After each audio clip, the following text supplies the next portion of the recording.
అన్ని రంగాల్లో బాగా చేస్తాం, రాష్ట్రాన్ని అభివృద్ధి చేస్తాను, అదేవిధంగా సంక్షేమాన్ని కూడా బాగా చూస్తానని చెప్పిన పెద్ద మనిషి మరి పూర్తిగా ఫెయిల్ అయిపోయారు. ఒక్క రంగంలోనే కాదు,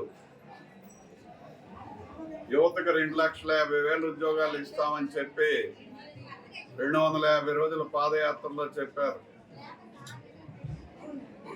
200 ఉద్యోగాలు కూడా ఎక్కడ ఇచ్చిన దాఖలాలు లేవు. అలాగే చదువులు కూడా ఎండమావులు అయిపోయాయి. ఆంధ్రప్రదేశ్లో చదువుకున్న వాళ్ళంటే ఎక్కడ కూడా బయట ఉద్యోగం రానటువంటి పరిస్థితి అయిపోయింది. స్కూల్కి మాత్రం రంగులు వచ్చాయి. అదేవిధంగా మహిళలు నిత్యావసర వస్తువు ధరలు కొండెక్కి కూర్చున్నాయి. బటన్ నొక్కితే 10 రూపాయలు వస్తుంది. నూనె డబ్బా కొన్నా, పప్పు డబ్బా కొన్నా, మరి ఏ వస్తువులు కొన్నా 100 రూపాయలకు పెరిగిపోయింది. వచ్చిందేమో 10 రూపాయలు, ట్యాక్సులు పెంచింది, ధరలు పెంచిందేమో 100 రూపాయలు. ఆ విధంగా కూడా నిత్యావసర వస్తువులతో సంసారం గడపలేక నెట్టుకు రాలేకపోతున్నారు ఆడవాళ్ళంతా అని చెప్పి మీ ద్వారా నేను తెలియజేస్తున్నాను. ఇదే కాకుండా రైతు పరిస్థితి, రైతు పండిస్తే ధర లేదు. ఈయన పాదం ఎలాంటిదో కానీ కోతలు కోసినప్పుడల్లా మరి పంట పండిన తర్వాత అతివృష్టో అనావృష్టో వచ్చి వర్షాలతో రంగు మారిపోయిన ధాన్యం కింద మారిపోయి కొనేవాడు లేకుండా అయిపోతున్నాడు. గతంలో 75 కేజీలు ఉండేది బస్తా, అంటే 78 కేజీలకు వచ్చింది. ఇప్పుడేమో 80 కేజీలు, 85, పక్క జిల్లాలో 85. మిల్లోడికేమో 4 కేజీలు, మరి పెద్దలకేమో ఆ జిల్లాలో ఉండే పెద్దలకేమో 1400కు ఊక 1400కి ఇస్తే జిల్లాలో బస్తా అంటే 85 కేజీలకు కొనొచ్చని. ఇవెందుకు చెప్తున్నామంటే వైఎస్ఆర్ కాంగ్రెస్ పార్టీ హయాంలో, జగన్మోహన్ రెడ్డి హయాంలో ఇష్టారాజ్యం అయిపోతుంది. ఎవరికైతే ఇష్టపడితే చేసుకునే పరిస్థితి.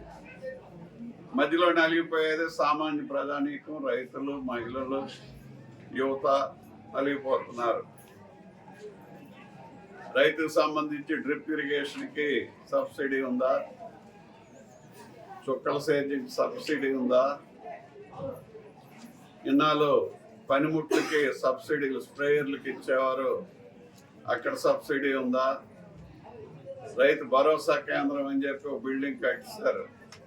ఇవన్నీ భారతీయ సిమెంట్ అమ్ముకోవడం కోసం ఈ బిల్డింగులు తప్ప ఆ పార్టీలో గెలిచినటువంటి సర్పంచ్ కూడా పనిచేస్తే రైతు భరోసా కేంద్రం 10 లక్షల రూపాయలు ఏమైనా మిగులుతుందేమో అని అనుకున్నాడు. కానీ ఏంటంటే అక్కడి నుంచే సిమెంటు, అక్కడి నుంచే ఇటుకలు, అక్కడి నుంచే పెంకులు, ఇవన్నీ అక్కడి నుంచే వస్తున్నాయి. ఒక లేబరు, ఈ ప్రెసిడెంటే ఈ ఊరోడు. 8 లక్షలు అక్కడ డైరెక్ట్ చేసి 2 లక్షలు పంపిస్తున్నారు. మరి నష్టపోయేటటువంటి పరిస్థితి ఉంది, పూర్తి కానటువంటి పరిస్థితి కూడా ఉంది.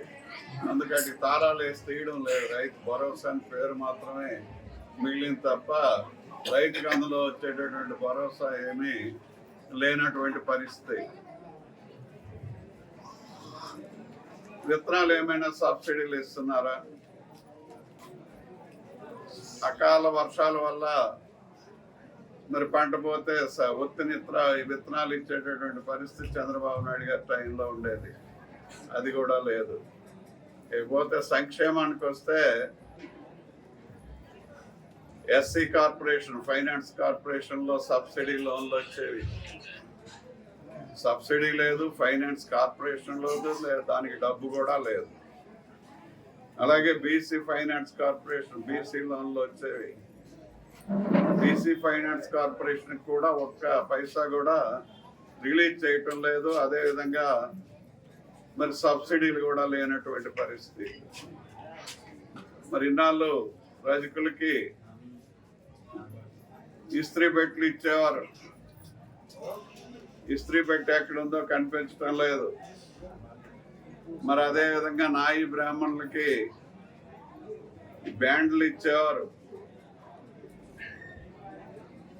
మరి ఆ బ్యాండ్లు కూడా ఎక్కడ ఇచ్చేటటువంటి పరిస్థితి లేదు. అలాగే యాత చెట్లు ఎక్కేటటువంటి వారికి, పేపర్ కమ్యూనిటీకి అనేకమైనటువంటి పనిముట్లు, సైకిళ్ళు ఇచ్చేవారు. అవి కూడా లేవు ఇప్పుడు.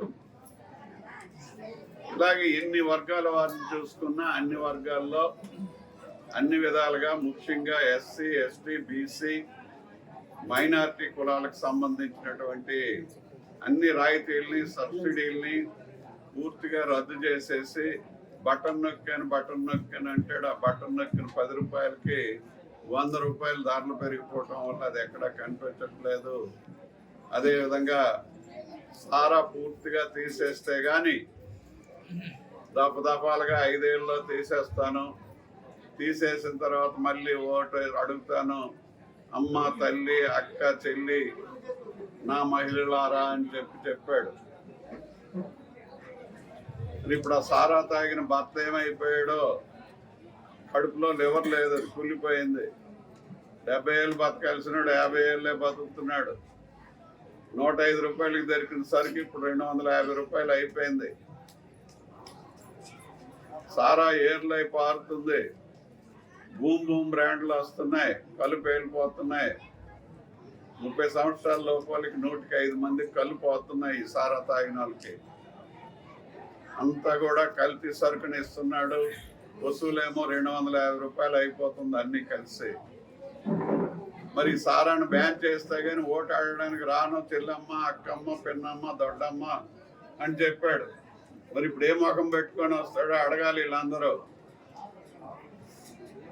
అన్ని హామీలు తీర్చేశానని అబద్ధాలు ఆడుతున్నాడు.